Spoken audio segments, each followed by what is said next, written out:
แม่ย่าคั่นสมผักมาให้เด้อค่ะก็เลยอยากจะกินตำซั่วใส่สมผักแซ่บๆเนาะสมผักเพิ่นก็เฮ็ดมาให้หลายกินจังไดก็บ่เบิดก็เลยเอามาใส่ตำบักฮูงค่ะฝานบักฮูงเรียบร้อยเตรียมเครื่องแล้วเบิ่งสมผักเนี่ยตาแซ่บเนาะ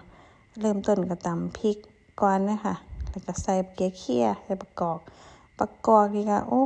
ยทั้งหวานจ่วยเนาะเลยใส่หลายหน่วยเด้อใส่3เต็มไปเลย3หน่วยอันตอดพะนะตอนปาดบักนาวนี่แล้วเจ้าของมีดเพิ่นย้านเมียแห้งเด้อค่ะปาดจังไดก็บ่เข้าเนาะเกือบเสียเลือดเสียเนื้อบ่ใช่เปล่าแล้วเด้อข่อยนะย้อนปาดบักนาวนี่ล่ะแต่ก็เฮียนเพิ่นเนาะของเพิ่นเฮาก็เว้าได้บ่หลายล่ะค่ะเฮาก็มาใส่อุปกรณ์อยู่ของเพิ่นเนาะเพิ่นย้านหยังบ่ก็เลยว่าฝนเมียดจักเทื่ออันนี้เฮาก็ใส่น้ำปลาผงชูรสนี่ล่ะค่ะเอาให้มันแซ่บๆนัวๆเนาะยั่วให้มันเข้ากันจักหน่อยเด้อค่ะจากนั้นก็ใส่เส้นบักฮู้ลงไปเนาะมีเท่าใดก็ใส่ให้มันเบิดเนาะเชฟโอ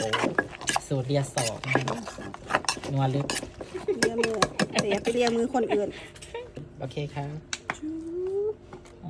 ส้มผักแม่ย่าส้มผักไม่ยากอร่อยบอกต่อนะคะสุดคันด้วยใจคันส้มผักคันด้วยใจใส่ความนัวแม่ใช่หรอส้มผักไปได้ไหมโอเคเดี๋ยวไปคลุกสิใส่ส้มผักอยู่ในนั้นได้ครับชิมไหนดูสิ